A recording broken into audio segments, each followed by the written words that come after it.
समन्ता चक्रवालेषु अत्रा गच्छन्तु देवता सद्धम्मं मुनिराजस्य सुनन्तु सग्गमोक्षदं धम्मश्रवण कालो अयं बदन्ता धम्मश्रवण कालो अयं बदन्ता धम्मश्रवण कालो अयं बदन्ता नमो तस् भगवतो अरहतो सम्मा सम्बुद्धस्स नमो तस् भगवतो अरहतो सम्मा सम्बुद्धस्स नमो तस् भगवतो अरहतो सम्मा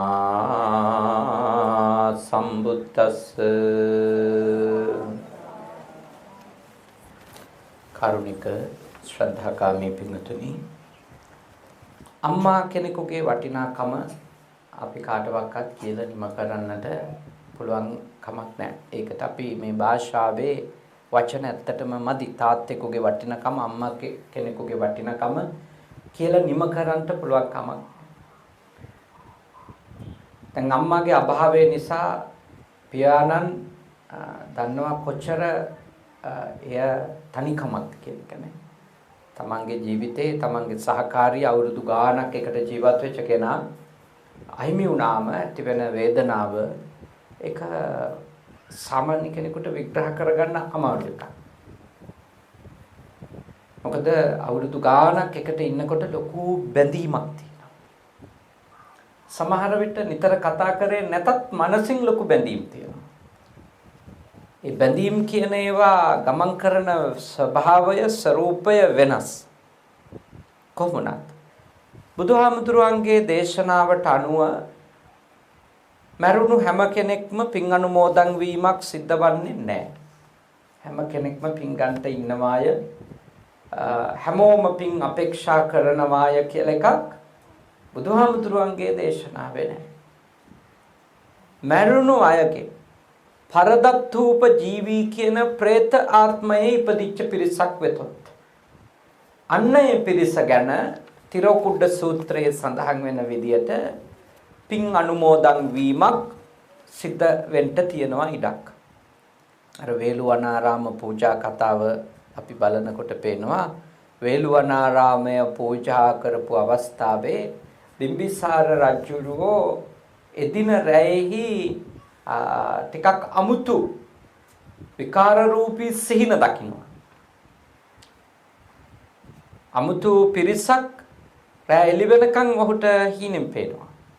භාග්‍යවතුන් වහන්සේ එක්ක ඒ කතාව සඳහන් කරාම පසුදින භාග්‍යවතුන් වහන්සේ සඳහන් කරනවා තා දිගු කාලයකට පෙර එතුමගේ නෑදෑයෝ ටිකක් තමයි ඔය පෙනී සිටියේ. ඒගොල්ලෝ පරදත්තූප ජීවී කියන പ്രേතාත්මේ ඉන්නවාය. ඒ පිරිස පින් අපේක්ෂාවෙන් ඉන්නවාය. ඔබතුමා දාන පූජාවක් කරලා පින් අනුමෝදන් කිරීමක් කරන්නයි කියලා තථාගතයන් වහන්සේ වදාළ බව ඒ බෞද්ධ කතාවේ තියෙනවා. ඒ අනුව බිම්බිසාර රජුරෝ හොඳ දානයක් දෙනවා බුද්ධ ප්‍රමුඛ මහරහතුන් වහන්සේලාට. දානේ අවසානයේ පින් අනුමෝදන් කිරීමක් කරනවා. එදා රැ නිදා ගන්නකොට අර පිරිස සතුටින් ඉන්නවා පේනවා. හැබැයි ඇඬුන්නේ නැතුව. සතුටින් ඉන්න බව පේනවා. එයත් තථාගතයන් වහන්සේට සඳහන් කරාම තථාගතයන් වහන්සේ සඳහන් කරනවා වස්ත්‍ර පූජාවක් කරන්න කියලා. මේ ඔක්කොම තියෙන්නේ බෞද්ධ කතාවේ. වේළුවනාරාම පූජාවට අදාළ බෞද්ධ සාහිත්‍යයේ තියෙන ප්‍රවෘත්තියක් මේක. ඊට පස්සේ වස්ත්‍ර පූජාවත් කරාම ඒ අය එතනින් පස්සේ එතුමාට කරදරකාරී ලෙස පෙනුනේ නැහැ කියන එක සඳහන් වෙනවා. ඒ කතාව තුළ අපිට පෙන්වන දේ තමයි යම් කිසි කෙනෙක් පින් අපේක්ෂිත නම් අපි පින්කමක් කරනකොට ඒ පින්කම එක්ක සහභාගී වෙලා සම්බන්ධ වෙලා පින් අනුමෝදන් වීමක් වෙලා ජීවිතය සුවපත් කරගන්න පුළුවන් කියන එක. ඒ තමයි කතාවෙන් අපිට පෙන්වලා දෙන මූලික සාරය වන්නේ, පණිවුඩය වන්නේ. දෙවියෝ අතර හිටියොත් ඒත් පින් ගන්න පුළුවන්. මොකද අපි දේවතා ආරාධනයකුත් සිද්ධ කරන්නේ. අපි දේවතා ආරාධනයකුත් සිද්ධ කරා. සමන්තා චක්කවාලේසු මුළු සක්වලම රැස් වෙලා සිටින අත්‍රා ගච්ඡන්තු දේවතා දෙවිවරු මෙහි පැමිණෙත්වා කියලා ආරාධනාවක් සිදු කළා. දෙවියෝ පින් අපේක්ෂිත දෙවියෝ පිනට කැමති දෙවියෝ සම්මා දිට්ඨික දෙවියෝ මේ ස්ථානෙට රැස් වෙලා බණහලා ඒත්ත් පින් සිද්ධ කරගන්න පුළුවන්. ඒ අතර මව් හෝ පියා හෝ ඉපදිලා හිටියොත් ඒත්ත් මේ පින්කමේ කොටස්කාරයෝ වෙන්න තියෙන ඉඩකඩ වැඩි. මේ ඔක්කොම ශ්‍රද්ධාවෙන් කරන උපකල්පන. දෙවිවරු අතර ඉපදිලා හිටියොත් දෙවියෝ ඇවිල්ලා බණහලා පින් අනුමෝදන් වෙයි. පරදත්තූපජීවී කියන പ്രേත කොටස් ඉපදිලා හිටියොත් ඒත් ඒගොල්ලොත් ඇවිල්ලා බණහලා පින් අනුමෝදන් වීමක් වෙයි. මේවා අපි ශ්‍රද්ධාවෙන් උපකල්පනය කරනවා. මේවා අපිට තහවුරු කරන්න සාක්ෂි නැහැ. මේ මිය ගිය කෙනා එනවාය. පින් අනුමෝදන් වුණාය. පින් අනුමෝදන් වෙලා වෙන භවයකට ගියාය. එහෙම කියලා අපිට ඉතින් තහවුරු කරන්න සාක්ෂි නැහැ. ඒ වගේ දේවල් තහවුරු කරගන්න අපි යන්න ඕනෙත් නැහැ. ඒ වගේ දේවල් සෙව්වාය කියලා අපිට ඇතිවෙන ප්‍රතිඵලයක් නැහැ. ඔය ප්‍රශ්නේ අහුවා මිලිඳු රජුරෝ නාගසේන හාමුදුරන්. දැන් ඔය පින් දෙනවා. නැත්තම් හොඳට පින් කරනවා මිනිස්සු. පින් දීමෙන් පින් අනුමෝදන් වෙලා හරි නැත්තම් තම තමන් පින්කම් කරගෙන හරි ඉඳලා කවුරු හරි කෙනෙක් මිය ගියාම පින් කරපු අය දිව්‍ය ලෝකේ ගියාය පව් කරපු අය අපායේ ගියාය කියලා ඔබ වහන්සේලාගේ ආගම් වල උගන්වනවා අය. ඉතින් කොහොමද ඒක ඔප්පු කරන්නේ? අපායේ ගියපු එක්කෙනෙක්වත් ඇවිල්ලා කාට හරි කියලා තියෙයිදයි මම අපායේ ගියේ මේ පව් හින්දාය ඔබලා පව් කරන්න එපාය කියලා. මම දිව්‍ය ලෝකෙට සුගතියට ගියේ මේ පින් හින්දාය ඒ හින්දා ඔබලා දිගටම පින් කරන්නයි කියලා කවුරු හරි කෙනෙක් කියලා තියේද කියලා මිලිඳු රජුරෝ නාගසේන හාමුදුරුවන්ගේ ප්‍රශ්නයක් අහනවා. නාගසේන හාමුදුරුවෝ ඒකට ඊටාම තර්කානුකූල උත්තරයක් දෙනවා. අහනවා දිව්‍ය ලෝකේ අවුරුද්දක් හෝ දවසක් කියන්නේ කොච්චර කාලයක්ද කියලා. තවතිසා දිව්‍ය ලෝකේ ගත්තොත් මිනිස් අවුරුදු 100ක් තවතිසා දිව්‍ය ලෝකේ එක දවසයි. මිනිස් අවුරුදු 100ක් මනුස්ස ලෝකේ අවුරුදු 100ක් තවතිසා දිව්‍ය ලෝකේ එක දවසයි. එවැනි අවුරුදු 100 ඒවා 30ක් එක්ක වුණාන් තමයි එහෙ මාසයක් වෙන්නේ. ඉතින් අහනවා ඔබතුමා හිතනවද මැරිච්ච ගමන් කෙනෙක් දිව්‍ය ලෝකේ ඉපදුනොත් එවැනි කෙනෙක් එයි කියලා ඔබට පණිවුඩ කියලා යන්න. සමහර විට සති දෙකකට පස්සේ ආවත් එතකොටත් අවුරුදු 50ක් එයාගේ මරණයෙන් ගත වෙලා. එතකොට ඒ නෑදෑයෝ ඉන්නවද ඒ පණිවුඩේ අහන්න? නෑ. ඒ නිසා සඳහන් කරනවා ඒ ශ්‍රද්ධාවෙන් ගෞරවයෙන් පිළිගන්න. ඊළඟට අහන අපායේ ගිය කෙනෙකුට. අපායේ ගිය කෙනෙකුට ඇවිල්ලා පණිවුඩ කියන්නේ යමපල්ලෝ අවස්ථාව දෙයිද කියලා. මොකද අපි නිරයට වැටුනොත් නිරපාලකයෝ නැත්තම් යමපල්ලෝ කියලා කියන පිරිස අවස්ථාවක් ඉල්ලුවොත් ලබා දෙයිද කියලා රජුරුවන්ගෙන් අහනවා. නෑදෑයන්ට කියලෙන්න ඕනේ මම මේ දස කුසල් කරපු හින්දා තමයි අපායේ ආවේ. කියලා එනකම් පොඩි අවස්ථාවක් දෙන්න. එහෙම කියලා ඉල්ලුවට ලැබෙයිද කියලා. මිලිඳු රජුරෝ කියනවා නෑ කවදාකවත් ලැබෙන්නේ නෑ. එහෙනම් තේරුම් ගන්න කියනවා. අකුසල් කළොත් අපායේ යනවාය කියන එක කුසල් කළොත් සුගතියක දිව්‍ය ලෝක වැනි භවයක උපදිනවාය කියන එක අපි බෞද්ධ ශ්‍රද්ධාවෙන් තථාගතයන් වහන්සේ කවදාවත් අපිට වැරදි ධර්මයක් මිත්‍යා ධර්මයක් දේශනා කරලා නෑ. ඒ ශ්‍රද්ධාවෙන් අපි පිළිගන්නවා. ඉතින් ආදරණීය මෑණින් වහන්සේ කලින් මිය ගියපු ආදරණීය පියාණන් වහන්සේ සමහර විට දිව්‍ය ලෝකයක ඉපදිලා නම් එයත් පින් ගන්නට එන්නත් පුළුවන් නොඑන්නත් පුළුවන්. පරදත්ත උපජීවී പ്രേතාත්ම ඉපදිලා නම් ඒගොල්ලෝ පින් ගන්නට එන්න පුළුවන්. මෙහෙම පින් දෙනකොට. ඒත් වෙන പ്രേත භවයක ඉපදිලා නම් පින් ගැනීමක් සිද්ධ වෙන්නේ නැහැ. දැන් ඔය මාතර පළාතේ ඉඳලා තියෙද ඔය ඇත්තොත්? එහෙමයි නේද? කොළඹ මම හිටියේ. මාතර පළාතේ අපූර්ව දෙයක් තියෙනවා. ඒ තමයි ආමුදුරුවන්ට සංඝික දානයක් දුන්නාම මාතර පළාතේ මිනිස්සු මම හිටියා ඔය දික්කල්ලේ වලස්කල වැවුරු කන්නල ඔය පළාතේ මිනිස්සු මම දැකලා තියෙනවා මේ පිඟානකට නැත්තම් කොක්කොලේකින් වියපු තටුවකට එයා ආස කෑම බීම ඔක්කොම જાති බෙදලා ගිහිල්ලා සෝන ගවිති. මට මතකයි මේ අපේ ඔය වැඩිහිටි හාමුදුරුවලා ඒ දානෙට ගියාම අර දානේ සාංගික කරලා ඒ තටුවටත් වෙනම වාක්‍යයක් කියලා. ඒ අරන් යන ඒ සොහොනේ තියන්න යන එකටත් වෙනම වාක්‍යයක් කියලා මිනිස්සුන්ට කියන මේකත් කියවන්න කියලා. අන්නං පානං කාදනීයං භෝජනංච සුගන්ධිකං පතිගන්නාතු සන්තුට්ඨෝ ඥාතිපේතා ඉදම් බලි කියලා. මම දන්නේ නැහැ ඒ කියන්නේ මේ ආහාර පාන කාද්‍ය බෝධ්‍ය ආදී දේ මේක බලියක් ඔබ වෙනුවෙන් හදපු මේ පූජාව ඔබ පිළිගන්න කියලා ඥාති ප්‍රේතයින්ට පොඩි පාලියෙන් ආයාචනයක් ඒ පළාතේ කරනවා. දික්කල්ල මාතර ගන්දර වලස්කල ඒ පළාතේ මිනිස්සු එහෙම කරනවා. අපි කුඩා කාලේ සාංගික දාන වලට වැඩියම අපි බලන් ඉන්නවා වැඩිහිටි සායනාංශ කෙනෙක් අර දානේ සාංගික කරලා ඒ ටික කරලා මේ වාක්‍යයක් කියන්න කියලාත් කියනවා.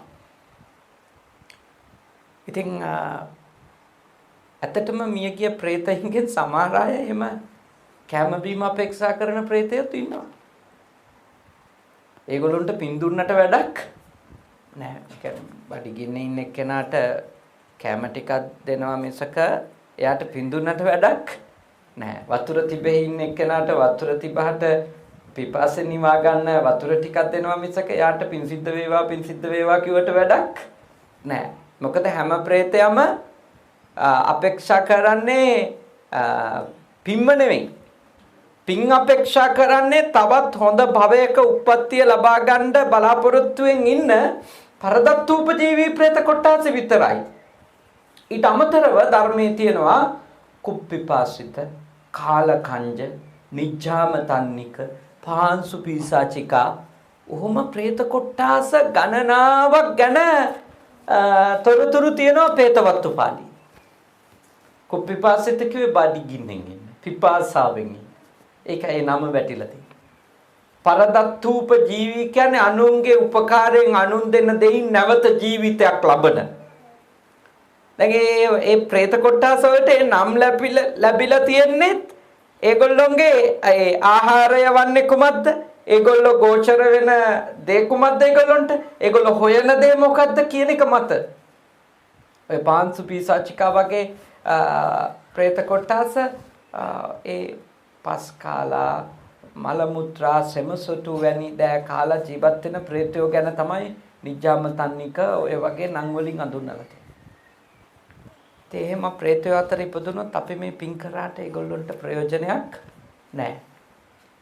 ඒගොල්ලන්ට ප්‍රයෝජනයක් නැහැ. පරදත්තූපජීවී ප්‍රේතයින් විතරයි පින් අපේක්ෂා කරන්නේ. ඔය ගොඩාක් අයගේ තියෙන ගැටලුවක් තමයි දැන් මේ නිතර අපි පින් දෙනවා. පින් දීම නිසා මේ මියගිය අය ගෙදරට එන්න පටන් ගන්නද කියලා. ඇවිල්ලා යන්නේ එකක් නැද්ද? සමහරත්තු කියනවා ගේ ඇතුලේ නිතර පින් දෙන්න එපයි කියලා. කවදාකවත් ඒ අදහස බෞද්ධ අදහසක් නෙමෙයි. බුදු ධර්මයට අනුව පින් ගන්නට එන ඥාතියෙක් ප්‍රේතයෙක් පින් අනුමෝදන් වුණොත් ඒත් සුවපත් භාවයටපත් වෙලා එතනින් නික්ම යන්නේ නිකන් නෙමෙයි කියලා කියනවා. චිරන්තිට්ඨතු නෝ ඥාති යේසං හේතුං ලභාමසේ මගේ නෑයෝ දිගුකල් ජීවත් වෙත්වා. මොකද මට මේ උතුම් ලාභය ලැබුණේ මගේ නෑදෑයෝ නිසා කියලා හදවතින්ම ආශිර්වාද කරනවා කියලා ධර්මයේ තියෙනවා. එහෙනම් පින් ගන්නට එන ප්‍රේතයෝ නම් කරදර කරන්නේ. හැබැයි අපිරිසිදු දෑ එක්ක ජීවත් වෙන පිළිකුල් කටයුතු දෑ ආහාර කරගෙන ජීවත් වෙන ප්‍රේතයෝ පින් දුන්නා කියලා යන්නෙත් නැහැ. ඒගොල්ලොන්ට ආහාර තියෙන තැන්වල තමයි ඒගොල්ලෝ රැඳින්නේ. ඒකනේ ගෙවල් දොරවල් පිරිසිදුව තියන්න කියන්නේ. වැසිකිලි කැසිකිලි බොහෝම පිරිසිදුව තියාගන්න කියන්නේ. ඊළඟට වත්තපිටිය බොහෝම පිරිසිදුව තියාගන්න කියන්නේ. ඔය අපේ අර පැරණි මේ ගෙවල් පාද බෙදන ක්‍රමයේ තිබුණනේ සංකල්ප දෙකක්. එකක් තමයි බ්‍රහ්මපාද කියලා කියනවානේ. අනික තමයි പ്രേතපාද කියලා කියනවා. දැන් പ്രേතපාදයට අහු වෙන්නේ පිළිකන්නනේ. පිටිපස්සේ කොටස. මොකද හේතුව මාස් මාංශ හොදපු වතුර මිනිස්සු සමහර වෙලාවට කෙල ගහන්නේ. සමහර කෙනෙක් ඊටාම අපිරිසිදු දේවල් හලන්නේ කොහෙටද? පිළිකන්නට. පිළිජත්තනේ. ඒවා විසි කරනවා මිනිස්සු. ඒ තැන්වල പ്രേතයෝ ගැවසෙනවා කියලා අපේ පැරණි සම්ප්‍රදාය පිළිගත්ත. බුද්ධ ධර්ම නෙමෙයි සම්ප්‍රදාය පිළිගත්තා. බෞද්ධ දර්ශනයෙම එකක් මට හමු වෙලා නැහැ. සම්ප්‍රදාය පිළිගන්න. ඒ හින්දා මිනිස්සු කවදාවත් ගෙදර බිත්තිය දාන්නේ නැහැ. මොන හේතුවක් නිසාවත් ඉඩමේ අන්තිම කෙළවරට පිළිකන්නක් ඉතුරු කරනවමයි. ඊළඟට බොහෝ ගෙවල් වල මේ මැද මිදුලක් තියුවා ඉස්සර. මැද මිදුලක් තියුවා මොකද ඒ ගේ හදන්නේ වටේට මැද කොටස පුළුවන් තරම් ඉතුරු කරගන්න. එතෙන්ට කියන්නේ බ්‍රහ්මපාද කියලා. බ්‍රාහ්මයෝ ඉන්න තැන. මම දන්නේ ඒකෙන් හොඳ වෙන්ටිලේෂන් හම්බ වෙලා නේ. يعني පිළිකන්නක් නැති හින්දා ගෙවල් වලට හොඳට වාතාශ්‍රය එන්නේ නැහැ ගොඩක් තැන්වල තාප්ප වට වුණාම. මැද මිදුලක් තිබිච්ච ගෙවල් වල ෆෑන් තිබුණේ නැතත් හොඳ සීතලක් හොඳ වාතාශ්‍රයක් රැඳුණා. ඉස්සර සම්ප්‍රදාය හැම ඒවත් තිබුණා. പ്രേතයෝ ඉන්න තැනය, දෙවියෝ ඉන්න තැන, බ්‍රහ්මයෝ ඉන්න තැන කියලා හැම සම්ප්‍රදාය තිබුණා. ඉතින් ඔබගේ ඥාතිවරු කවුරු හරි කෙනෙක් මිය ගියාට පස්සේ දෙවියෝ අතර ඉපදුනොත්, බ්‍රහ්මයෝ අතර ඉපදුනොත් සමහර විට පින් අපේක්ෂා කරයි. ඒගොල්ලන්ට අපි පින් නොදුන්නත් ඒගොල්ලන්ට පින් කරගන්න පුළුවන්. අපි ඒගොල්ලෝ වෙනුවෙන් පින් අනුමෝදන් කිරීම කරන්නේ අපි අර පින් දීම පිනක් ලෙස පිළිගන්න නිසා. අපේ බුද්ධ ධර්මයට අනුව පින් දීම කියන්නේ මොකද්ද? පින්කමක්. දස පුණ්‍ය ක්‍රියාවල තියෙන පත්ති දාන. පත්ති දාන කියවේ මොකටද?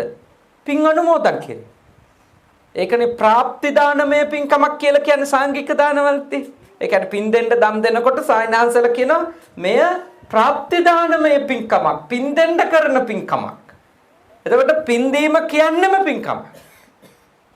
පත්තානුමෝදනා කියන්නේ මොකද්ද? කරන පින්කමක් අනුමෝදන් වෙන එක. දැන් මෙතෙන්ට ආපු ඇත්තෝ කරන්නේ මොකද්ද මේ? පත්තානුමෝදනාවක්. මේ ගෙදර අය අද පින්කමක් කරනවා. ඒ පින්කම මෙතෙන්ට ඇවිල්ලා ඔබත් අනුමෝදන් වෙනවා. ඔක්කොම පින්කම් ඒවා. දානේ වගේම දන් දීමෙනුත් පින් සිද්ධ වෙනවා.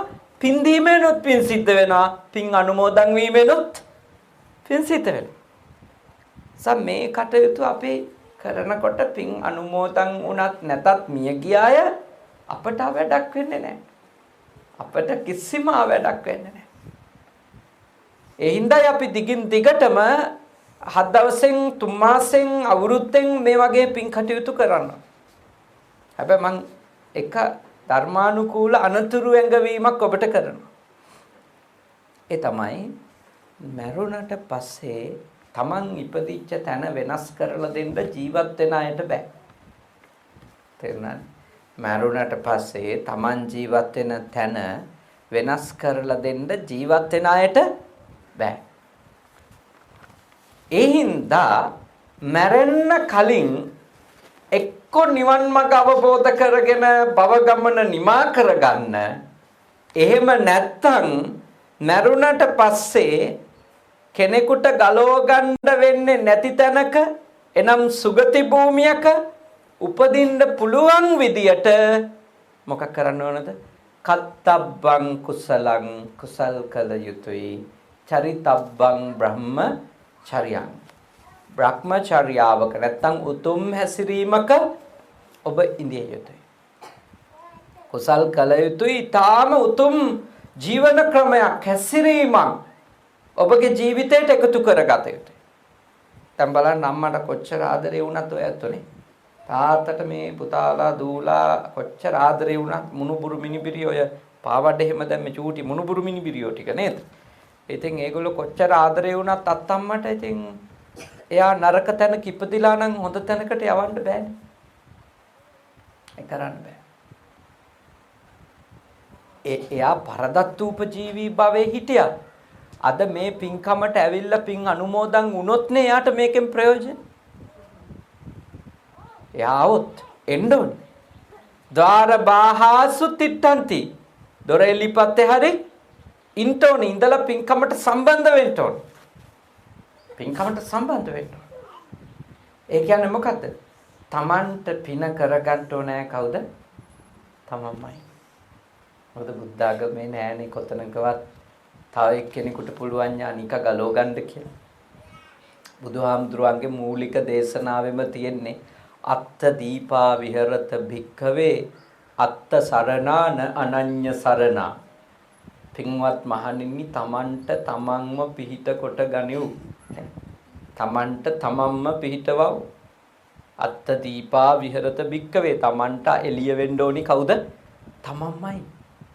අත්ත සරණා න අනඤ්‍ය සරණා තමා හිසට තම අතමය සෙවණැල්ල.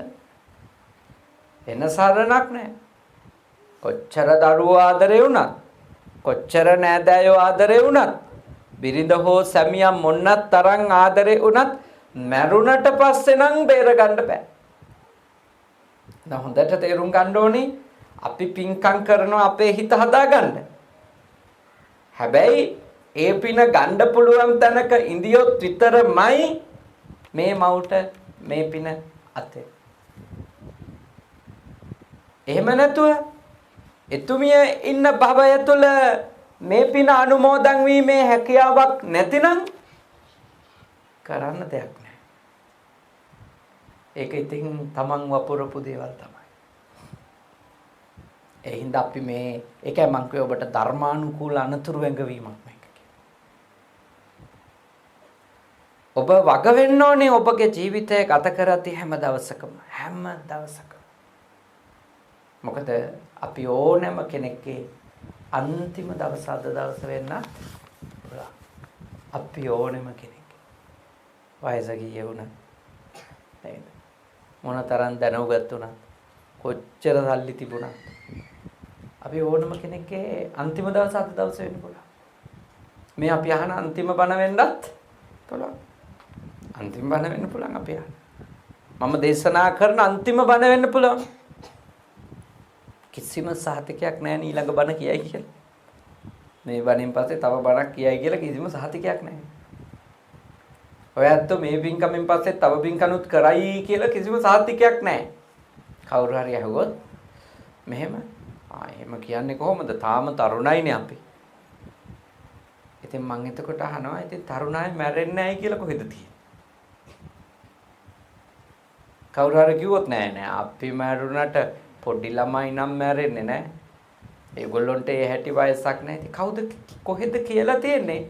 ලෝකේ කොතනද සහතිකයක් තියෙන්නේ? ලොකු අය විතරයි මැරෙන්නේ පොඩි අය මැරෙන්නේ නෑ කියලා. එහෙම සුරක්ෂිත තැනක් හරි රටක් හරි පළාතක් හරි තියෙද? එහෙම තැනක් නෑ. අන්තරික්ෂයේ ඒක අභ්‍යවකාශයේ ස්පේස් එකේ කොහෙවත් නෑ එහෙම තැනක්. සමුද්ද මැජේ මුහුද මැදට ගියොත් මුහුද මැදත් එහෙම තැනක් නෑ. පබ්බතානං විවරම් පවිෂ්‍ය පර්වතයක් අස්සට ගිහිලා ඒක ගුහාවක් හොයාගත්තොත් එහෙම තැනකුත් නෑ. මැරෙන්නේ නැතුව ඉන්නේ. කියන්නේ මරණය එතෙන්ට එන්නේ නෑ. එතන ඉන්න එක්කෙනා මැරෙන්නේ නෑ කියලා සහතික දෙන්න තැනක් නෑ. දැන් බලන්න ලොකු වෛරස් එකක් ගැන බීතිකාවෙන් ඉන්නවනේ ලෝකෙ. දැන් මුලින් චීනේ මිනිස්සු මැරෙයි කියලා. චීනේ මිනිස්සු කල්පනා කරන්නේ ඉතින් මොන જાතියෙන් හරි අපි වෙන රටකට පැනලා ගියා නම් ප්‍රශ්න ඉවරයි කියලා. හැබැයි දැන් එහෙම රටක් තියේද? එහෙම රටක් නැහැ. හැම රටින්ම හැම දවසකම අලුතින් හම්බ වෙනවා වෛරසය බෝ වෙච්ච රෝගියෙක්. මූදේ සමහර නැව්වලත් වැඩිම රෝගීන් ප්‍රමාණයක් ඉන්නවා කියලා කියනවා. ඒක මරණයෙන් ගැලවෙන්න මූද මැද කිසිම රැකවරණයක්වත් වෙන දේශයක රැකවරණයක්වත් එහෙම එකක් නැහැ. එතන ඉන්නවා ළමයිත් ඉන්නවා. තරුණයෝත් ඉන්නවා. වයෝ වෘද්ධයෝත් ඉන්නවා. ඒ කියන්නේ එම මැරෙන වයසක් මැරෙන තැනක් එහෙම එකක් නැහැ. ඒ හින්දා මා යෝජනා කරනවා ඔබගේ හැම දවසක් ගැනම හිතන්න. මේ ඔබේ අන්තිම දවස් වෙන්න පුළුවන්. අපි දේවල් කරනකොට හැමතිස්සෙම ඒක තේරුම් අරන් ඉන්න ඕනේ. හැමතිස්සෙම. මොකද අන්තිමටම අපි කරන කියන දෙයට දැනුවත්ව අපිට වගකීමක් පැවරෙනවා. වගකීමක් පැවරෙනවා. දැන් මේ ගෙදර අර උඩ තොර උළුවස්සේ උඩ සීවලී මහරහතන් වහන්සේගේ පින්තූරුවක් එල්ලලා තියෙනවා. නේද චිත්‍රයක්. ඒක පින්තූරයක් ඉතින් රාමුකල එල්ලලා තියෙනවා. එල්ලලා තියෙනකේ අර්ථය මොකක්ද? තේරුම්. සීවලී මහරහතන් වහන්සේගේ පින්තූරයක් තියෙනකොට ඒ ගෙදරට ආහාර පාන වල අඩුවක් වෙන්නේ නැත කියලා. දැන් මේ ගෙදර ඉන්න කට්ටිය රස්සාවට ගියේ නැතොත් කොහොමද? ආහාර පාන හම්බෙයිද? පින්තූර තියෙනින්ද? මේ ගෙදර රස්සාවට යන්න. සීවලී මහරහතන් වහන්සේ ජීවමාන කාලේ නම් උන්වහන්සේට එහෙම පිනක් තිබුණු බව කියනවා. මොකද හේතුව උන්වහන්සේ තමයි මේ ශාසනයේ හිටපු ප්‍රත්‍යලාභීන් අතර අග්ගතම්පත් ස්වාමීන් වහන්සේ මහරහතන් වහන්සේ. ඇතැම් දවස්වල බුදුරජාණන් වහන්සේට දාන වැරදුණු බව සඳහන් කරනවා. ඒ සීවලී මහරහතන් වහන්සේට දනන් කවදාකවත් දාන වැරදුනේ නැහැ කියලා සඳහන් කරනවා. ඕකත් එක්ක බෞද්ධයෝ සීවලී මහරහතන් වහන්සේගේ පින්තූරුවක් හෝ චිත්‍රයක් හෝ එවැනි යමක් පිළිමයක් හෝ තමන්ගේ ගෙදර තියාගන්න කැමතියි. ඇත්තටම බෞද්ධයෝ හිතන්නේ ඒක තියෙනකොට අපිට කෑම හම්බ වෙයි කියලා. ඇත්තටම ඕක තියෙනකොට අපිට කෑම හම්බ වෙන්නේ මනසට. මොකක්ද හම්බ වෙන මනසට කෑම? මනසට ඔය පින්තූරේ දිහා බලනකොට එක පණිවුඩයක් එනවා. ඒ තමයි මම හොඳ කරොත් මටත් හොඳ එනවා. මොකද සීවලී මහරහතන් වහන්සේ කරපු හොඳ තමයි උන්වහන්සේට ඇවිල්ලා තියෙන්නේ. ඒක මනසට හම්බෙන ආහාරයක්. ඒ ආහාරය තමයි ලබා ගන්න ඕනේ. නැතු සීවලී මහරහතන් වහන්සේගේ පින්තූරෙට වැඳ කෑම ඉල්ලන එක බුද්ධ ධර්මෙද? නෑ බුද්ධ ධර්මයේ මේක නැහැ. බුද්ධ ධර්මයේ කොහෙද ඒ වගේ ඒවා කියලා තියෙන්නේ කරන්න කියලා. වැඳලා කෑම ඉල්ලීම බුද්ධ ධර්මයේ කොතනකක් කියලා නැහැ. හිතන්න ඕන එකම දෙයයි මේ මෙතනින් දොරකොඩෙන් එළියට පහිනකොට මං හොඳ වැඩ කරොත් මට හොඳ විපාකයි. ඊළඟට මේ රහතන් වහන්සේට හරි නරක විපාකත් ආවා. උන්වහන්සේගේ අපදානයේ තියෙන්නේ උන්වහන්සේ චරිතයේ තියෙන්නේ උන්වහන්සේ ගැන පුරාවෘත කතාවල තියෙන්නේ උන්වහන්සේ ඉපදෙන්න කලින් මව්ගේ ගර්භාෂයේ අපි නම් මාස 9ක් හෝ 10ක් නෙන්නේ. උන්වහන්සේ හිටියා කියලා තියෙනවා අවුරුදු 7කුයි මාස 7කුයි දවස් 7ක්. ඒ කොච්චර දුකක් විඳින්නේ නැද්ද? කොච්චර පවක් කරන්නේ නැද්ද? සංසාරේ මොන තරම් ලොකු පවක් කරලා ඇද්ද? ගර්භාෂයක් ඇතුලේ විග්‍රහ කරන්නේ ලෝකාන්තරීය නිරයනේ අඳුරුම නිරය කියලා. ලෝකාන්තරීය නිරයට වඩා ගර්භාෂය ඇතුලේ කරවලයි කියලානේ කියන්නේ. ඒ ගර්භාෂය ඇතුලේ අවුරුදු 7කුයි මාස 7කුයි දවස් 7ක් ඉඳලා එළියට එන්න තරම් එතකන් දුක් විඳින්න තරම් කොච්චර ලොකු පාපයක් ඒ සායිනාන්ත සංසාරේ කරලාද? එතකොට කරපු නරකත් උන්වහන්සේට ආවා. අර කියන්නේ කතාවේ බැල්ලියෙකුට දුන්නා කියලානේ කාපු ටික මේ අරගෙන නේද? බැල්ලි දුක් විඳිනවා දැකලා ඒකටලුනේ මේ උන්වහන්සේට කිසිම භවයක දානේ වැරදුනේ නැත්තේ. සාපිපාසාවක් නැතුව ඉඳ ලැබුණේ. ඒ කිව්වේ කරපු හොඳත් ආවා. සීවලී මහරහතන් වහන්සේගේ පින්තූරය සියලු ගිහියන්ට සියලු පැවිද්දන්ට පණිවිඩයක් දෙනවා. මොකද්ද? හොඳ කරොත් හොඳත් වෙනවා, නරක කරොත් නරකත් වෙනවා. ගේ ඇතුලේ කාමර වලින් උදේ පාන්දරට එළියට එන අයට මේ පින්තූරේ දැක්කම මතක් වෙන්න ඕනේ මොකද්ද? අද දවසේ මං හොඳ කරොත් මට මේ හොඳවලටත් ආනිසංස හම්බ වෙනවා. අද දවසේ මං නරක කරොත් ඒ නරකවලටත් මට විපාකේ හම්බ වෙනවා. මොකද මේ රහතන් වහන්සේට කරපු හොඳත් ආවා නරකත් ආවා. උන්වහන්සේගේ ඒ පින්තූරුව ඊටාම නිහඬ ධර්මානුශාසනාවක් කරනවද නැද්ද? ධර්මානුශාසනාවක් කරන අපිට මතක් කරලා දෙනවා කර්මයයි කර්ම විපාකයයි. හැම දවසකම මේවා තේරුම් අරන් ජීවත් වෙන්න. මොකද මිය ගිහින් තියෙන ලෝකේ වයසකම අය නෙමෙයි. වයසක අය වැඩි ප්‍රමාණයක් මිය ගිහින් තියෙන එච්චර වෙලා තියෙනවා. මිය ගියපු හැමදෙනාම වයසක අය නෙමෙයි. වයසක අය වැඩි පිරිසක් මිය ගිහින් තියෙනවා. ඒක තථාගතයන් වහන්සේගේ ධර්මයේ දේශනාවේ අපිට පෙන්වලා තියෙන්නේ කෙනෙක් ආයුෂ ඉවර වෙලා මැරෙන්න පුළුවන්. තව එක්කෙනෙක් කර්ම ශක්තිය ඉවර වෙලා මැරෙන්නත් පුළුවන්. තව එක්කෙනෙක් ඒ දෙකම ඉවර වෙලත් මැරෙන්න පුළුවන්. සමහර එක්කෙනෙක් ඔය ටික ඔක්කොම තීත්‍ය වෙන ශක්තියක් බලපාලා මැරෙන්නත් පුළුවන්. ආයුක්ඛය මරණය, කම්මක්ඛය මරණය, උභයක්ඛය මරණය, උපච්ඡේදක මරණය. මේ පහන වගේ නේ. මේ බුදුරජාණන් වහන්සේ අභියස අපි දැල්ලපු මේ පහන් සෙල නිවෙන්න පුළුවන් ක්‍රම තියෙනවා. එකක් තමයි පහන් tire ඉවර වෙලා නිවෙන්න පුළුවන්. ඒක හරියට ආයුක්ඛය මරණ වගේ. පහන් tire ඉවරයි තෙල් තියෙනවා. පහන නිවෙන්න පුළුවන්. ආයුෂ ඉවරයි. පින කර්ම ශක්තිය තේ ඒත් ආයුෂ ඉවරයි. කෙටි ආයුෂ. මියන්න පුළුවන්. පහන නිවෙන්න පුළුවන්. සමහරලාට tire තියෙනවා තෙල් ඉවරයි. එහෙම පහන් නිවෙනවා අපි දැකලා තියෙනවනේ. tire තියෙනවා තෙල් ඉවරයි. කම්මක්ඛය මරණය. يعني ඉන්ධන ශක්තියනේ. කර්ම ශක්තිය ඉවරයි. ආයුෂ ඉතුරු ඒත් කර්ම ශක්තිය නෑ. පිනමදි කුසලයමදි. කර්ම ශක්තිය ඉවරයි. මේ යන පහන නිවෙනවා. සමහර වෙලාවට මේ පහන නිවෙන්න පුළුවන් තෙලුයි තිරේ දෙකම ඉවර වෙලා. තෙලුයි තිරේ දෙකම ඉවර වෙලත් පහන් නිවෙන්න පුළුවන්. ඒකේ උභයක්ඛය ආයුෂයි කර්මයයි දෙකම ඉවරයි. මං හිතන්නේ ඔය ඇත්තන්ගේ මෑනියෝ නම් අවුරුදු ඉතින් 70ක් 75ක් ඉන්න ඇතිනේ. 92ක් ඉතින් ඒකනේ.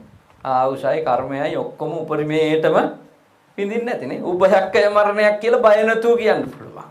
92ක්ම හිටියලා. උභයක්ඛය ආයුෂත් ඉවර කරන්නේ නැති කර්ම ශක්තියත් ඉවර කරන්නේ නැති මේ මිනිස් භවයේ ඉන්න අවශ්‍ය කරන සමහර කෙනෙක් ආයුෂ ඉතුරු වුණත් කර්ම ශක්තිය ඉතුරු වුණත් ඒ ඇත්තෝ මේ යන්න පුළුවන් උපච්ඡේදක හදිසි ශක්තිය නිත. හදිසියේ වෙනත් දේවල් බලවත් වෙලා මේ පහන මේ තෙල් තියෙද්දි tire තියෙද්දි දැල්ල හොඳට තියෙද්දි වැස්සත් එක්ක ලොකු හුලඟක් ආවොත් නිමිල යනවා. කෙනෙක් අහන්න බලන්න තෙල් තියෙනවනේ. මොකද නිවෙන්නේ? tire තියෙනවනේ. මොකද නිවෙන්නේ කියලා. තෙල් වලටයි tireටයි දැල්ලටයි යන්න පුළුවන් ඒ තුන එකතු වෙලා ගොඩනගාගත්තු ශක්තියෙන්.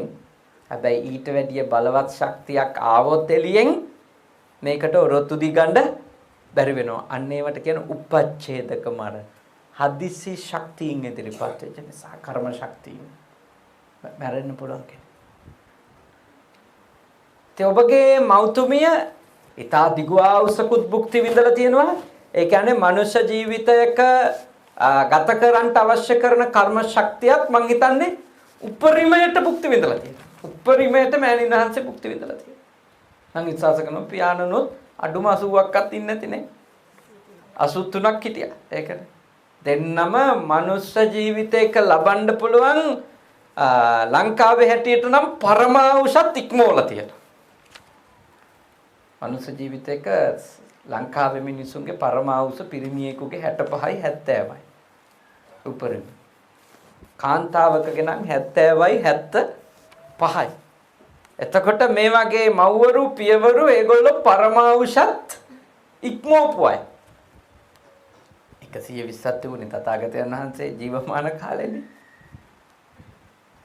දැන් 120යි ඉන්නවා ලෝකේ දියුණු රටවල් වලනේ. හොඳම සෞඛ්‍ය දියුණුවක් තියෙන ආහාර රටාව ඉතාම හොඳට පවත්වාගෙන යන සෞඛ්‍ය සම්පන්න ජීවිත ගෙවන එහෙම අයගේ ආයු අපේක්ෂාව වැඩි වෙලා තියෙනවා. දැන් අපේ වගේ රටවල් වල එච්චර ලොකු ආයුෂ අපේක්ෂාවක් කරන්න අමාරුයි. මොකද හේතුව ආයු අපේක්ෂා කරන මිනිස්සු විසමාචාරවල යෙදෙනවා. දැන් අනුරාධපුරෙන් එහාට ගියපො ගමන් මිනිස්සු වතුර ටිකක් බොන්න ගන්නකොට වහාම අහනවා ෆිල්ටර් කරලාද කියලානේ. ෆිල්ටර් කරලාද කියලා අහනවා. නිකන් වතුර නෙමෙයි නේද කියලා අහනවා. මොකද මේ කිවුලත් එක්ක වකුගඩු නරක් වෙන්න පුළුවන්. වැඩේ තියෙන ඒ මිනිස්සුම හැන්දෑවට කසිප්පුයි අරක්කුයි බොනවා. කසිප්පුයි අරක්කුයි සිගරට් ඉවරන කට්ටිය වතුර බොනකොට අහනවා ෆිල්ටර් කරලාද කියලා. ඒ කියන්නේ ආයු අපේක්ෂා තිබුණට චර්යාව හරි නැත්තම් ආයුෂ එහෙම රැඳෙන්න රැකෙන්න විදියක් නැහැ. චර්යාව වෙනස් කරගන්න ඕනේ. වතුර විතරක් ෆිල්ටරෙන් පෙරලා බිව්වට වැඩක් නැහැ. Taman තව නොකල යුතුය නොකර ඉන්න ඕනේ ආයුෂ හොයනවා නම්. ඉතින් කෙසේ නමුත් අවුරුදු 80 90 වෙලා හැමෝම මිය ගිහින්නේ. අපි ඕනම කෙනෙක් ඕනම වයසකදී ඕනම දිනකදී පින් කරත් නොකරත් මිය යන්න පුළුවන්. ඕනම වයසකදී. ඒක හරියට අර ගහක ගෙඩි අතු වැටෙනවා වගේ. වැඩිපුර වැටෙනවා අපි දැකලා තියෙන්නේ ඇත්තටම වේලිච්ච ගෙඩි සහ වේලිච්ච අතු තමයි. ඒකෙන් කියන්නේ හැම ගහකම වැටුනොත් වැටෙන්නේ වේලිච්ච කියලා. සමහර ගස් වලින් අපි දැකලා තියෙනවා පොල් ගස් වලින් වේලිච්ච තියෙද්දී ඇට්ටි වැටෙනවානේ. කලටි වැටෙනවා. ගොබලු කියන එක වැටෙනවා. මේවත් වැටෙනවා. ඒ නිසා කවුරුත් හැම දවසකම හිතන්න ඕනි මරණ ධම්මෝමි. මම මරණය කියන ධර්මය ස්වභාව කොට ඇති කෙනෙක්. මරණං අනතීතෝති. මරණය කියන ධර්මය ඉක්මවන්ට බැරි කෙනෙක්. අබින්නම් පච්ච වෙක්කිතබ්බං. ඒක නිතර මතක් කරන්න. මරණ ගැන මතක් කිරීමෙන් අපි යහපත් වෙනවා.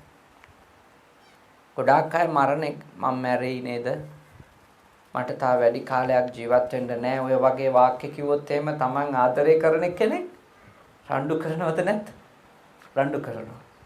මොකද ඒ වගේ ඒවා කියන්නේ ආව කැපෙන කතා කියලා අපේ හිත රිද්දනවා. එහෙම කියලා කියනවා. ඒ කියන්නේ අපේ ප්‍රියයෝ අපිට මරණය ගැන මෙනෙහි කරන්න දෙන්නේ නැහැ. ඇත්තටම කිව්වොත් දෙන්නේ නැහැ. මරණය ගැන මෙනෙහි කරන්න හදනකොට රණ්ඩු කරන්න යනවා. ඇත්තටම භාග්‍යවතුන් වහන්සේ අපිට කිව්වේ මරණය ගැන නිතර මතක් කරන්න කියලා. එතකොට තමයි ඔබගේ ප්‍රියයා තවත් යහපත් එක්කෙනෙක් වෙන්නේ. මම මැරෙන කෙනෙක් අද වුණත් මම මිය යන්න පුළුවන් කියලා කවුරු හරි එක්කෙනෙක් නිතර මතක් කරනවා නම් මම ඔබට සිහිපත් කරනවා ඒ ඇත්තගේ යහපත්කම අනිත් මිනිස්සෙකුට වඩා අබමල් රේණුවක් හරි වැඩි. අබමල් රේණුවක් තරමක් හරි වැඩි මැරෙනවා කියලා හිතන මිනිහ. ඔය අපි මැරෙන්නේ ඔයා නම් මැරෙන්නේ කී අපි ඔළුවට දානවා නේද? ඒක තරම් මිනිස්සෙක් නරක වෙන්න බලපාන වෙන දෙයක් නැහැ කියලා මම හිතනවා. ඔය ස්පිරිතාලයකට ගියත් ගොඩාක් අය කරන එකක් තමයි දොස්තර මහත්තයා දිනක් නියම කරලා තියෙනවා මෙතනින් එහාට නම් මෙයා ඉන්නේ නැහැ කියලා. හැබැයි ගෙදර අය මොකද කියන්නේ? ගෙදර අය කියනවා බය වෙන්න එපා. සති දෙකෙන් ගෙදර යන්න පුළුවන් කිව්වා. එතකොට අර මරණ මංචකයේ ඉන්න එක්කෙනාවත් මරණය ගැන තේරුම් ගන්නවද? නැහැ. එයාත් ජීවිතය ගැන තණ්හාව ඇති කර ගන්නවා. එයා තව තවත් මේ ලෝකෙට ඇලෙන හැටි ගැන හිතනවා. අපි ඒක කරන්න හොඳ නැහැ කාටවත්. අපි ජීවිතයේ යථාර්ථය කතා කරන්න. ජීවිතයේ යථාර්ථය කතා කරාය කියන එක අවඩක් වෙලා අපිට හානි වෙන්නේ නෑ. ඒක මේ මෝඩ පොසිටිව් තින්කින් කට්ටියගේ අදහසක්. ඒක මේ ඔක්කොම මේ ධනාත්මකව හිතන්න ඕනේ, මැරෙයි කියලා හිතන්න හොඳ නෑ. එතකොට ඒක අනිත් පැත්තට එනවා. ඒක යථාර්ථය නෙමෙයි. එහෙනම් මරණය ගැන කතා කිරීම නිසා, මරණය ගැන සාකච්ඡා කිරීම නිසා කවුරු හරි ඉක්මනින් මැරෙනවා නම් ඉස්සෙල්ලා මැරෙන්න ඕන දොස්තරලා ටික. ඇයි ඒගොල්ලෝ වැඩිපුරම කතා කරන්නේ? මරණේ නේද? මැරෙන හැටි. මරණ ගැන ඒගොල්ලෝ කතා කරන්නේ. එහෙනම් මැරෙන්න එපා. නර්ස්ලා එපා ඉක්මනටම මැරෙන්න. දොස්තර මහත්තුරු එපා ඉක්මනටම මැරෙන්න. සාත්තු සේවක සේවිකාවෝ එපා ඉක්මනට මැරෙන්න. මොකද අඩුම දවසේ එක සැරයක් හරි මරණ ගැන කතා කරනවා. මම ඔබට යෝජනා කරනවා මරණය ගැන කතා කරාය, සාකච්ඡා කරාය කියලා කවුරුවත් මැරෙන්නේ නෑ. එහෙම දෙයක් අපිට වෙනවා නම් අපේ තථාගතයන් වහන්සේ මරණ ධර්මය ගැන නිතර මතක් කරන්ටය කියලා අපිට කවදාවත් කියන්නේ නෑ. අපිට එහෙම කියන්නේ නෑ තථාගතයන් වහන්සේ. එහෙම මෙනෙහි කිරීම නිසා මැරෙනවා නම්. එහෙම මෙනෙහි කිරීම නිසා මැරෙන්නේ නෑ. හැබැයි එහෙම මෙනෙහි කිරීම නිසා මම මැරෙන කෙනෙක් කියලා මතක් කිරීම නිසා සිද්ධ වෙන යහපත තමයි ඒ මිනිස්සයා මරණයට පෙර ඊටාම උදාර ජීවිතයක් Tamanට අත්පත් කරගන්නවා. මම මැරෙනව නේද කියලා හිතනකොට අපේ තියෙන ආවේග ගොඩාරයක් පාලනය වෙනවා. මේ ඇත්තත් මැරෙනව නේද කියලා අනිත් එක්කෙනා ගැන හිතනකොට එයා ගැන ආසාවෙන් ඇති වෙන ආවේගත් පාලනය වෙනවා. තරහෙන් ඇති වෙන ආවේගත් පාලනය වෙනවා. නැත්තම් ඔය ගොඩාක් අය ඇයි අනිත් අයව මරලා තියෙන්නේ? එයා මං මරන්න කලින් මම එයාව මරනවා. හැබැයි ඒ ඝාතකයාට එක වෙලාවක හරි හිතුණා නම් හෝ කවුරු හරි තෝරලා දුන්නා නම් ඔයා මැරුවේ නැතත් එයා මැරෙනවා කොහොමද? එයා ඇවිල්ලා ඔයාව මැරුවේ නැතත් ඔයත් මැරෙනවා කොහොමද? මැරෙන එක නවත්තන්න බෑ. මැරෙන වෙලාව ආවම මැරේ. එයා කලබල නැතුව තමන්ගේ වැඩ කරගන්න. එක්ක ඔයාගේ හිත ඒ පණිවිඩය දුන්නා නම් මෙයාත් මැරෙනවා නේද කියලා තමන් පැනලා මරන්න හිතේද? නෑ. එයා මැරෙන දවසක එයා මැරෙයි. මං ඇයි අකුසලයක් පූර්ණේ කරන්නේ? මම මැරෙන දවසක මම මැරෙයි. එතකොට කවුරු මැරුවත් ඒකට මං වෛර ක්‍රෝධ කර කර ඉන්නෙත් නෑ. මම මැරෙන්න નિયમિત දවස. එන්න ඔබ තේරුම් ගන්න. ප්‍රඥාවක් ඇතුව නුවණක් ඇතුව ජීවිතය දිහා බලන්න. නොමරනවා කියන සිතුවිල්ල කවදාකවත් උපදව ගන්න එපා. ළමයෙකුට හරි කියන්න ඕන අපි ඕනම වයසකදී මැරෙන්න පුළුවන්. ඒකයි පුංචි කාලේ ඉඳලම පව් කරන්න නැතුව ඉන්න ඕන. ඒකයි පුංචි කාලේ ඉඳලම පින් කරන්න ඕන. බලන්නකෝ දෙමව්පියන්ට කියලා තියෙන දරුවන්ට යුතුයකම් ඉෂ්ට කරන්න කියලා සිංහලවාද සූත්‍රේ මුලින්ම කියලා තියෙන්න පුළුවන් මොකක්ද? හොඳම ජාතික පාසලකට දාලා උගන්වන්න කියලා තියෙන්නේ. නේ? පණිපිටිය දරුවෝ පාල්ටම දාගන්න කියලා තියෙන්නේ. ඒක නෑ. පළමුවෙන් කියලා තියෙන්නේ පාපා නිවාරේති. මුලින්ම කරන්න ඕන මොකද්ද? පව් වලින් වළක්වන්න. දෙවෙනි එක කල්යාණේ නිවේසේති. කුසල් වල යොදවන්න, පින් වල යොදවන්න. තුන්වෙනි එක සික්කන් සික්කාවේ තියන්න හොඳ ඉස්කෝලේකට දාගන්න. හොඳ ෆ්‍රී ස්කූල් එකකටනේ, කින්ඩර්ගාඩන් එකකට හොඳ එකට දාගන්න. ඒක කමන්නේ හොඳට උගන්න ගන්න. ඒක තුන්වෙනි එක. මොකද ඉගෙනින්න ආරම්භන්න කලින්ම ළමෙක් මිය යන්නත් පුළුවන්. ඒක තමයි ජීවිතේ. එතකොට ඒ ළමයා අධ්‍යාපනය ආරම්භ කරන්න කලින් ඉඳලම අවුරුද්දේ හැමාර ඉඳලම ඒ ළමයාගේ අතහරි තියලා පහන පූජා කරනවනම්, මල් වට්ටිය පූජා කරනවනම්, අවුරුද්ද එකමාරේ ළමයාගේ අතින් පවා උතුමන්ට හෝ අසරණ අයට දේවල් දම්පැන් දෙවනවනම් ඒ ළමයාට අපි පින් කරනවනේ. අසංකාරිකව හරි පින් කරනවනේ. එයා පෙළඹිලා නෙමෙයි, අපි පොළඹවල හරි අපි යාළුව පින් කරනවා. එයාට බොරු කියන්න දෙන්නේ නැහැ. කේලම් කියන්න දෙන්නේ නැහැ. රණ්ඩු කරන්න දෙන්නේ නැහැ කාත් එක්කවත්. එයා පවෙන් බේර ගන්නවා අපිනේ. ඒකයි කිව්වේ පාපා නිවාරේති. පවෙන් වළක්ව ගන්න ඕන. කල්යාණේ නිවේසේති. හොඳ දේවල් වල යොදවන්න ඕනේ. මොකද ළමා කාලේ මිය ගියත් එතකොට එයාගේ භව ගමනට හානියක් නෑ මේ තියෙන වසංගත රෝග එක්ක අපි කොහොමද සහතික දෙන්නේ 80ක් ඉන්නවා කියලා. පස්සේ පින් කරගනි. දැන් ඕන ඉගෙන ගන්න ගොඩක් මෝඩ අම්මලා කල්පනා කරන එකක් නේ මොන දහම් පාසල්ද. ඕකට ගිහින් ඉන්නවට වඩා හොඳයි මේ වෙලාවේ ශිෂ්‍යත්ව පන්තියට යන එක. මතක තියාගන්න. ශිෂ්‍යත්ව පන්තියේදී ඩෙන්ගු මදුරුව කාලා මැරෙන්නත් පුළුවන්. මතක තියාගන්න. ඩෙන්ගු මදුරුව ගෑවොත් නේද? මේ තියෙන වෛරස් තුනක් හැදුනොත් මේ වෛරසයක් ඇඟට ඇතුල් වුණොත් එයා ශිෂ්‍යත්වය ලියලා ඉවර වෙනකන් කියලා අවස්ථාව හම්බෙන්නවද? අවස්ථාව හම්බෙන්නේ නැහැ. දැන් ළමයා එයාට දැනුම් තේරුම් ඇති වයස එයාට තනියෙන් කරගන්න බැරි වයස ඉඳලම එයාව පින්වල යොදවන්න. එක පවක් කරන්න දෙන්න එපා. දණ්ඩක් වේවැලක් අරගෙන හරි බය කරලා පවෙන් වළක්වන්න. පවෙන් වළක්වන්න. නරක වැඩක් කරන්න දෙන්න එපා. හොඳ වැඩවල් වල බලෙන් හරි යොදවන්න. ඒකට කමන්නේ. අඩුම නිකන් හරි ළමයෙක් මිය ගියොත් ඒ අම්මට හිත හදාගන්න පුළුවන් මම මෙයාට එක පවක්වත් කරන්න දුන්නේ නැහැ. මම මෙයාට හොඳ පින්කම් වලට අත ගැස්සුවා. මම මෙයා වන්දනාවෙක් කරන් ගියා. මම මෙයා පන්සලට එක්ක කරන් ගිහිල්ලා බුදුන් වැන්දෙව්වා. මම මෙයා ලව්වා පිරිකර පූජා කෙරෙව්වා. මම මෙයා ලව්වා දානෙ බෙදෙව්වා. හැමදාම හැන්දෑවට බුදුන් වැන්දෙව්වා. මෙයා එක දවසක්වත් නිදාගත්තේ නැහැ ගෙදර බුදුන් වඳින්නේ නැතුව. කූඹි එක්කත් මරන්න මම මෙයාට ඉඩ දුන්නේ නැහැ. මිනිහා දිහා බලාගෙන ළමයාගේ උනත් හිත හදාගන්න දේවල් තියෙනවද නැද්ද? තියෙනවා. මම මෙයාට හොඳ ඉස්කෝලයක් හොයලා දුන්නා.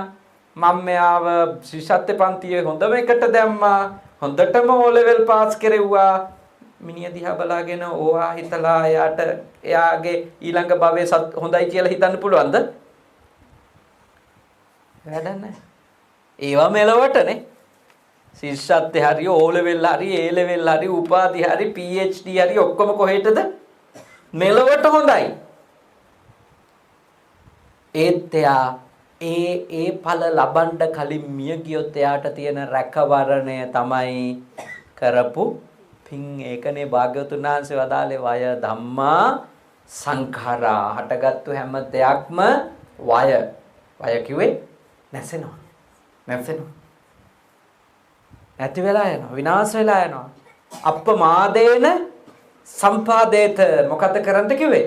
නොපමාව කුසල් කරන්ට. නොපමාව කුසල් කරන්ට කියලා. එතකොට ඒකට වයසක් නැහැ. මේ අම්මා වගේ 90 ගණන් ඉඳී කියලා තාත්තා වගේ 80 ගණන් ඉඳී කියලා නම් කල්පනා කරන්න එපා. අනිත් එක ඉතින් 80 ගණන් 90 ගණන් ඉඳීම සමහරුන්ට හොඳ වුණාට සමහරුන්ට හොඳම දෙයක්ුත් නෙමෙයිනේ. සමහර 80 ගණන් 90 ගණන් ඉඳපු අය ශ්‍රී කල්පනාවෙන් තමන්ගේ වැඩ තමන් කරගෙන මිය යන අයත් ඉන්නවා. සමහරු 80 90 පන්නනකොට තමන්ට තමන්ගේ වැඩ කරගන්න බෑ. තමන් ජීවත් වෙනවා කියලා තමන් දන්නෙත් නැහැ. එතකොට ඒ දීර්ඝායුෂ හොඳක් වෙලාද? නැහැ. ඒක මහා ලොකු හොඳක් නෙවෙයි. සිහි කල්පනාවකුත් නැහැ. තමන්ගේ වැඩ කරගන්නත් බෑ. ඒ 80 90 ගැන එච්චර ලොකුවට ගණන් හදන්න යන්න එපා. ඒක සමහරුන්ට හොඳයි. සමහරු අවුරුදු 100 දී සිහි කල්පනාවෙන් ඉන්නවා. මට එහෙම ස්වාමීන් වහන්සේ කෙනෙක් හම්බුණා. ස්වාමීන් වහන්සේ කෙනෙක්ගේ අම්මා අවුරුදු 100යි. ඉතින් බණකට ඇවිල්ලා හිටියා. මං ඇහුවා මේ අම්මට ඉතින් අම්මා එක්කරන් ආවා කියලා ආවාසෙදි කිව්වම මං ඇහුවා බණ ඇහෙනවද කියලා. ගිහිල්ලා බලන්ටකෝ කිව්වා.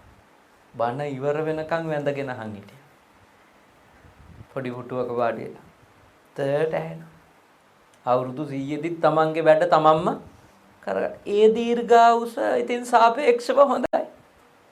ඒත් මතක තියාගන්න නේ බට ගහගෙන පැකට් එල්ලගෙන බේත් බීබි ඒකේ වෙන 80 90 නම් එච්චර හොඳම එකක් නෙවෙයිනේ.